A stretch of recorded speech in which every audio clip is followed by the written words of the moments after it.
channel. We hope you're all safe and well. Well, we've been asked over and over again, when are we going to do another walk? And this walk is the one you've been asking for. It's going to be the Leighton Buzzard to the Dunstable section.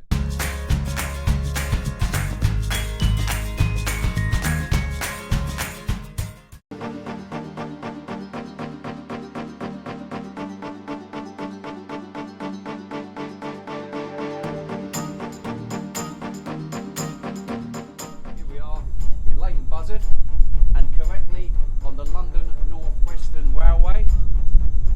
And just to help us out, we got one of these with us. And you know it, I'm not on my own, I've got the expert man with me, Andy Ward. So hope you enjoyed the video, stay tuned. Hello, welcome to Gavin's videos again. Once again, a big thank you to Geoff and Sue Woodward for allowing me to use the photographs out of their books and some of the material out of their books. They have a lot of knowledge. Enjoy the walk. Leighton Buzzard Station is 40 miles northwest of Euston. When it opened, it was simply called Leighton. The station opened on the 9th of April 1838 and was built by then the London and Birmingham Railway. In May 1848, the station became a junction when the Dunstable branch line opened. By then, the railway was owned by the London and North Western Railway and replaced the first station in February 1859. The station grew, goods yard and small engine shed were built in 1859. Then in 1923, as part of the Grouping Act, the railway became part of the LMS. The Dunstable branch line was built in 1847 and fully opened in 1848. The only station built on the line was at Stanbridge Ford, opened in October 1849. The passing of the Dunstable, London and Birmingham Railway Act on the 30th of June 1845 authorised construction of the line. The line opened for freight on the 29th of May 1848, then to passengers on the 1st of June. The line was built due to increased capacity of lime being dug out from nearby Tottenham Quarry and of course the increase of people living in Dunstable, who were desperate for a railway connection to London. It must be remembered that Dunstable at that time was 1 day's ride away from London, so it needed a railway. The line itself was double tracked throughout and was still very well used up until the 1950s. As you can see now, Leighton Buzzard, when it became a junction, needed some kind of motive power depot, and a small brick-built engine shed, as you can see in the picture, was built right by the side of the Dunstable branch line. The two tracks you can see in the foreground are the Dunstable branch line. Okay, one last picture we have of the Leighton Buzzard station is of a BR standard locomotive and the crimson lake red of the LMS coach colour design standing on the bay platform ready to go up to the Dunstable branch. And we've just discovered the original boundary fence. Here it is. What's left of it, of course.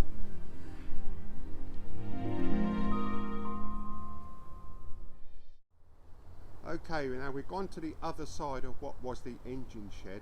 We are now standing on the actual track bed, standing in more or less the same location that this picture was taken.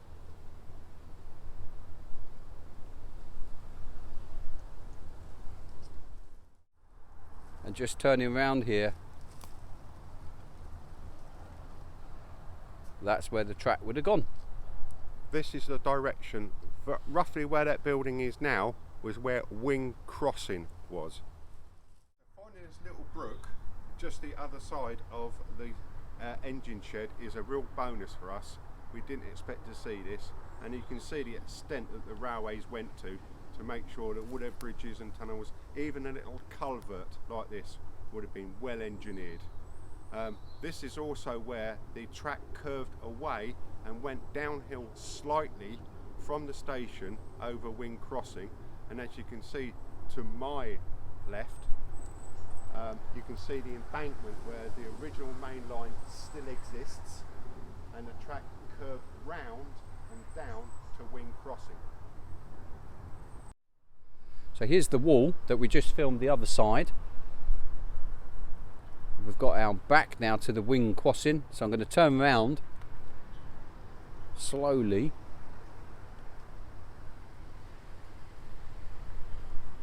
And that's what we would have been looking at if we were here about 50 years ago. And probably where that blue car is where we've got our building there. In the background we can't see the 4 houses because there's more building up. But yeah, that's where we are, and that's the crossing. Wing Crossing was the first crossing from Leighton Buzzard. It was only a quarter of a mile from the station and was built on the end of the curve that ran from Leighton Buzzard station. It had 4 gates and controlled from a 15 lever signal box, but only 5 were used.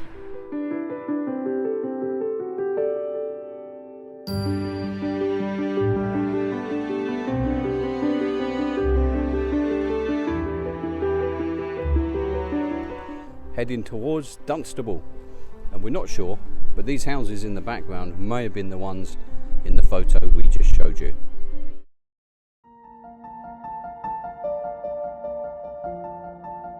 This was controlled by a signal box. This is where a small coal yard known as Clay Cross opened in October 1942. It preceded the railway, served by a tramway down to the Grand Junction Canal. In 1853, the London North Western Railway brought a coal depot and connected the sidings to the main line.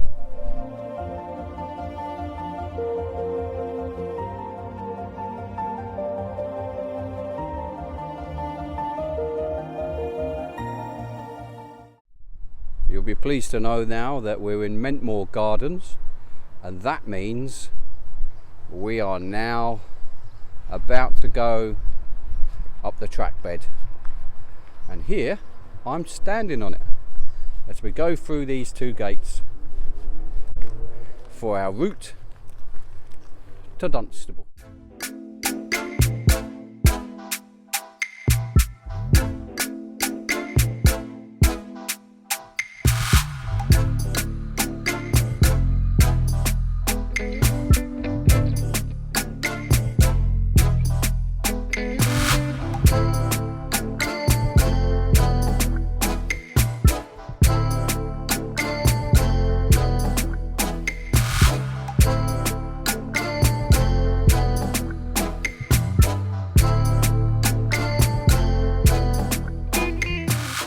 As you can see, this is a pedestrian walkway which they built over the bridge, and on the right you can see the original track bed, and if Gavin can scan down you can see the original brick and bridge abutments and the way that the plate was built for the bridge.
Other crossings, it's served by a signal box and 4-gate crossing.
So there's the main road, and we're now standing on the trackway where it would have run. I'll just show you this view from this corner.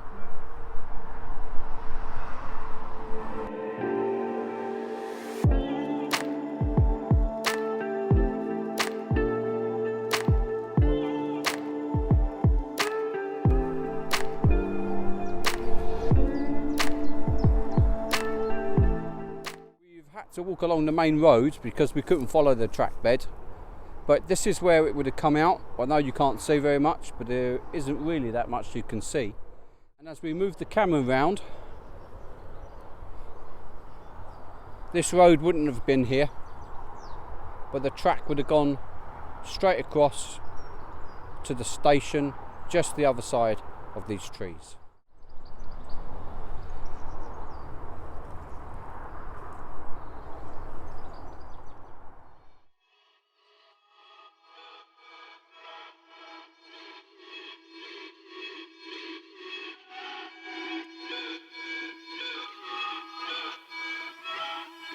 Before we show you a quick map and show you where the bridge is that we just walked over. Well, this is the road we just walked down, and that's the bridge we just walked over now to the level crossing.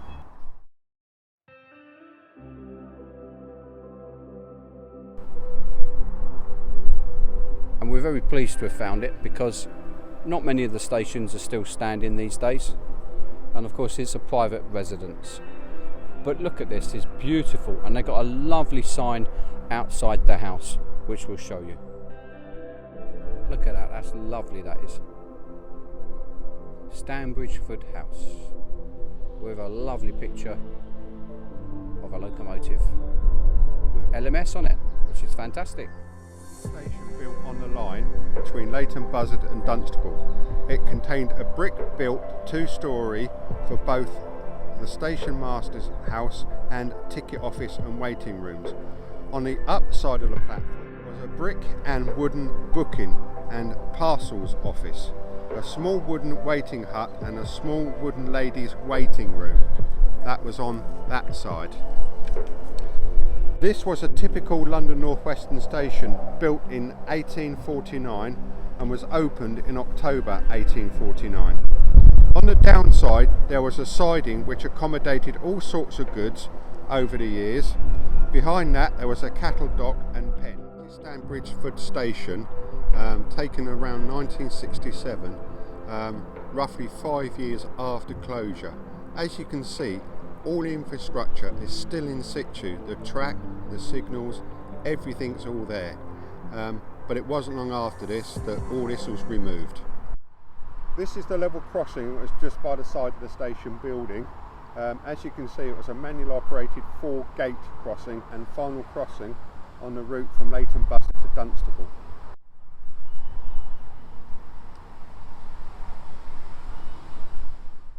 Just in the distance you can see Tottenham Knowles, and if you want to watch that video I'll put a link in the top here so that you can connect to that and have a look at that.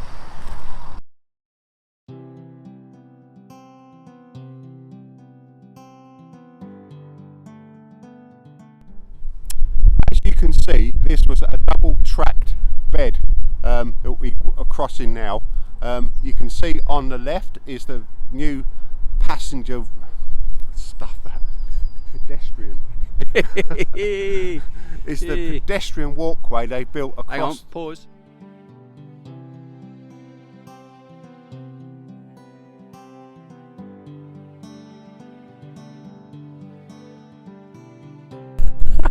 I think you might We'll have to do that again.